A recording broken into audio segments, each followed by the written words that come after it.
तो आज मैं एक ऐसे पात्र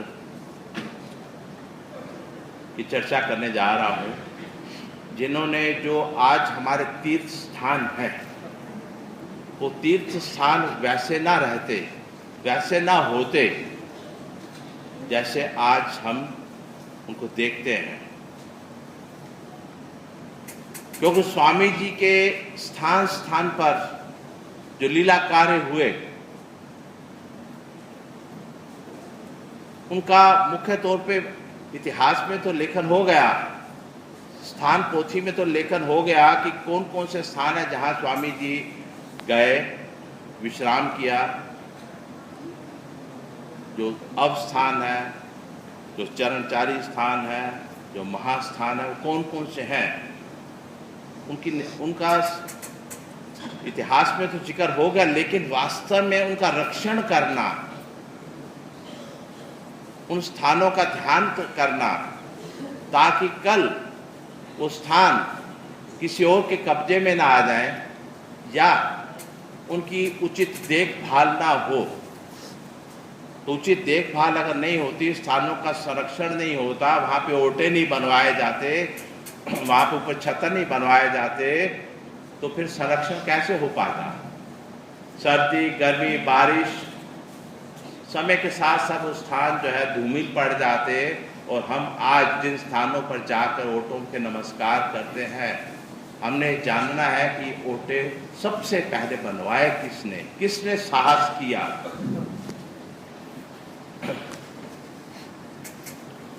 तो इनमें सबसे ऊंचा और सबसे पहला जो नाम आता है वो आता है कमलाकर मुनि का। इनकी कथा आप सुनिए। कमलाकर मुनि कुमरे रेमाइसा, जो हमारे पंथ की एक बहुत ऊंची तपस्विनी हो गई हैं, उनके शिष्य थे। समझिए तीसरे आचार्य काल के समय, परशुराम दास जी के काल की समय की बात है। जीवन अपना उन्होंने धर्म के लिए दे दिया। जैसे जैसे उनको स्थानों का पता लगा तो उनके मन में ये इच्छा जागृत हुई कि मात्र अटल विजन ही नहीं करते रहने से मेरा काम होगा। जो स्वामी जी के स्थान हैं उनका रक्षण करना चाहिए और वहाँ पर हमें कुछ ओटे बनवा देने चाहिए, ताकि वो स्थान जो है वो आगे आने वाली पीढ़ियों को पता लगे कि क्या है। बहुत ऊंचा उनका विचार था, लेकिन हर विचार को कार्य रूप देने के लिए साधनों की आवश्यकता होती है। और भिक्षुक जिसको भिक्षा में मात्र भिक्षा ही मिले, भोजन, कभी कभार कोई वस्त्र मिल जाए तो मिल जाए, तो इस भिक्षा भोजन से या मात्र वस्त्रों से ओटों का निर्माण कार्य नहीं हो सकता।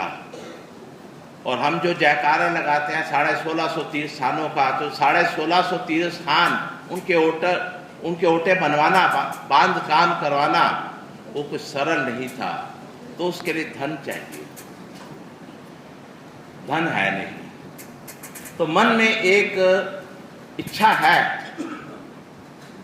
साधन नहीं।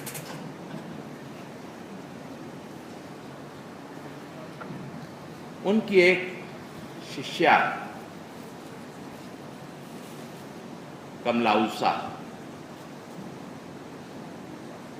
उसको पता था कि मेरे गुरु ये इच्छा रखते हैं, पर साधनों के अभाव के कारण कुछ कर नहीं पा रहे। कमलाउसा ने कमलाकर मुनि जी से ज्ञान लिया था और उन्हीं की सेवा में रहती थी। आयु की तरुणी थी, समझिए 18-20 वर्ष की। कमलाकर मुनि वृद्ध थे। उनको ये भी चिंता रहने लगी अब कि इसका मेरे बाद क्या होगा। ये तरुणी है आयु में, किस प्रकार से ये आचरण कर पाएगी मेरे बिना। जब मैं नहीं रहूँगा। उसकी चिंता भी इन्हें रहती थी। दोनों भिक्षा पे अटल विजन में रहते थे। तो कमलाकर मुनि के मन में ये विचार आया कि मैं देखूं तो सही कि ये मेरी जो शिष्या है ये धर्म आचरण को कितना निभा पाती है जब मैं इसके सामने नहीं होता। तो उन्होंने इसकी परीक्षा लेने का एक विचार किया। एक दिन बोले, कमल आज तुम यहीं पे बैठो, जिस मंदिर में हम रुके हुए हैं तुम यहीं रुको, और गांव में मैं ही भिक्षा लेने जाऊंगा, तो मेरे आने की प्रतीक्षा करना। मैं भिक्षा लेके जैसे है मध्याह्न के बाद लौट आऊंगा। जैसे आपकी आज्ञा कह के कमलाउसा मंदिर के चौबारे पे बैठ गई। कमलाकर मुनि भिक्षा लेने के लिए गांव में चले गए। गांव में चले गए, लेकिन उनके मन में तो यही था कि इसकी परीक्षा लेने के लिए मेरे बिना कैसे धर्म आचरण करेगी। बस वो भिक्षा लेने क्या गए कि एक गांव से दूसरे गांव की ओर निकल गए।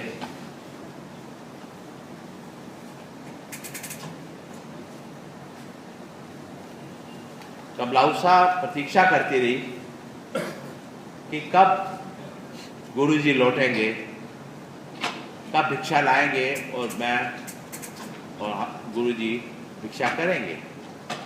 दोपहर बीत गई, शाम हो गई, शाम बीत गई, रात हो गई, लेकिन कमलाकर मुनि तो दूसरे गांव जा चुके थे इसको छोड़कर, देखने के लिए कि क्या मेरे पीछे कर पाते। कमलाउसा सुबह हो गई, देखा गुरुजी नहीं आए, तो वो भी उनको ढूंढने के लिए चल पड़ी कि कहाँ चले गए मेरे गुरु। मेरे को बोल के गया कि मैं भिक्षा लेके आता हूँ, तो यही प्रतीक्षा कर। बहुत दुखी हुई, गांव-गांव देखती गई, गुरुजी कहीं दिखाई नहीं दिए। बहुत चिंता भी लग गई, क्या हुआ। उसको गुरुजी के साथ बहुत लगाव था, उनकी सेवा करती थी। मन में धारणा थी कि मैं गुरुजी की सेवा करूंगी, लेकिन गुरुजी तो चले गए। ढूंढती रही, दिनों दिन नहीं मिले, बहुत ही कष्ट में रही। एक प्रकार का गुरु के विरह का भाव उसके मन के भीतर उभर आया और खाना पीना उसे छोड़ दिया कि मेरे गुरु मेरे को छोड़कर क्यों चले गए। क्या मेरे संस्कार खराब थे? क्या मेरा आचरण उनको उचित नहीं लगा? क्या मैं कुवासना वाली हूँ? मेरे भीतर क्या कमी थी कि मेरे गुरु मेरे को छोड़कर चले गए? इस तरह दुख करती वो एक गांव से दूसरे गांव जाती रही। एक दिन की बात है, वो एक राह के किनारे एक मंदिर, वहां बैठी हुई नाम स्मरण कर रही थी। वहीं से एक राजा की, जो बीदर और बरार, ये महाराष्ट्र के दो प्रदेश हैं, बीदर का राजा वहां से गुजर रहा था अपनी सेना के साथ। वो दूसरे किसी राजा पर हमला करने जा रहा था।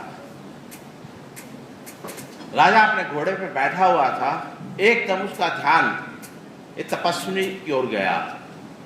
तपस्विनी के चेहरे पर एक ऐसा तेज था